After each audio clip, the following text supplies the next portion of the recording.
Welcome troopers back to my channel. Today we're going to be doing another LEGO Star Wars review. Today's set is set number 75402, the ARC 170 Starfighter. This set is for ages 9 and up and has 497 pieces and costs $70 US. So let's get into this set. So this is the front-facing look at the set. Pretty nice overall. It's relatively wide. Turning it around, this is the side view. Pretty nice overall. It's relatively long. And then going around back, pretty nice. Got some nice engines here. I'll go into detail with the actual look of the set once I'm actually full-on reviewing it. And then the other side, pretty similar to the left. Wait, is this the left or right? It's whatever. And yeah, pretty nice overall. Now let's actually get into the parts of the build. So first of all, we go around to the wings. Pretty nice overall. There are a couple stickers. If you don't fancy stickers, you're gonna have a little bit of a hard time. So these Republic logo, or I think those are something like these logos right here, are unfortunately stickers for people who don't like stickers. But these right here are prints, which is pretty nice. These can open up. I will show you that when I get to the body here, which is up here. And then, yeah, the other side is pretty similar. And there is also some spring-loaded shooters, so if you want to do that, you can. And there it is. Okay, I thought I lost it for a second. And then on the other side, that just fell out. Yeah. But yeah, you get the point there. Going into the nose, we have pretty nice nose design. This right here is a sticker, so if you don't like stickers, once again, yeah. And then we have the engines here as well, and then you have an opening cockpit. This is as well a sticker as well, so yeah, unfortunate. There is a little control panel in there, as well as a little bit of gappage, but not really much, fortunately. And then there's a seat for one of your minifigures. So that's it for that part. And then going to this other part, this right here is a sticker. There is another one on the other side, so yeah. And then these are stickers as well. They could open these up to access. It's kind of hard to get that right angle here. Oh, there we go. So yeah, there is a little bit of blue here for some reason. There's also a control panel. It's kind of hard to get the angle.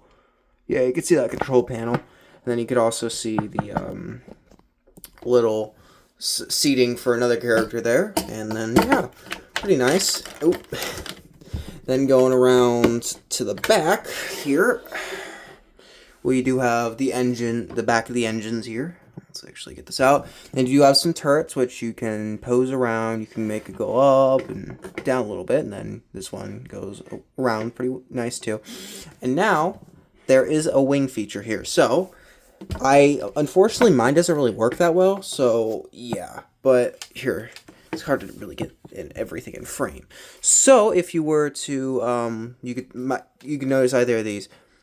If you push this that way, these open up. Oh, it actually works this time. That's nice. So I might have accidentally rewired something. But, yeah. So those are supposed to fold up fully when you properly have it all linked up. So, yeah, as you could tell here, only 2 of them actually folded out that time. I'm not sure why that other specific time it just decided to fold in. Yeah, you can. I think I just wasn't pushing it hard enough. Ooh, that was surprisingly loud. Hopefully it didn't affect anything. But yeah, pretty nice set overall.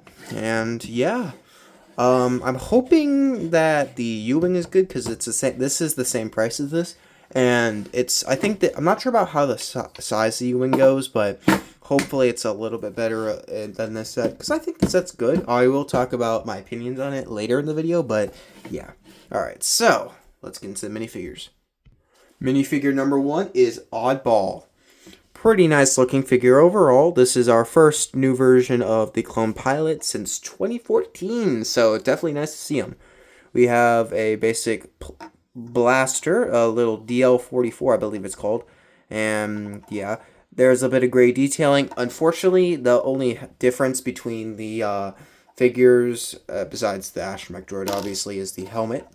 But yeah, pretty nice helmet though. We got little bitty yellow detailing across the helmet. Nothing on the back, so it's unfortunate.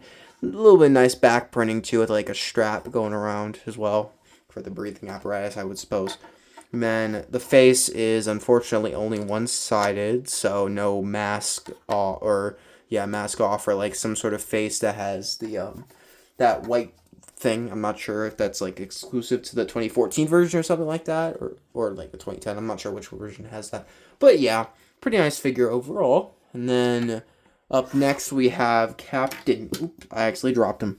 We have Captain Jag. Pretty similar figure, except has blue detailing on the front instead of the yellow and the black. And then once again the same face print as everyone else.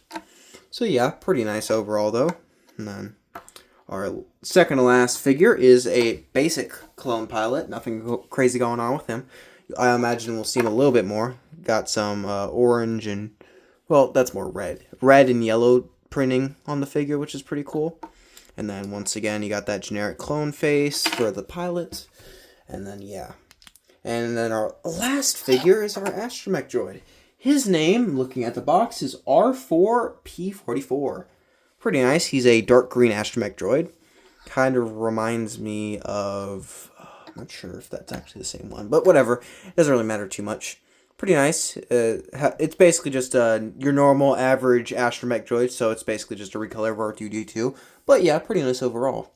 So, let's actually get into the opinion, my opinion on the set, excuse me. Now, do I think this set is worth a $70 price?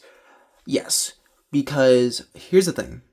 What I personally believe about LEGO is that you kind of have to accept with licensed themes that they're going to be a bit pricey.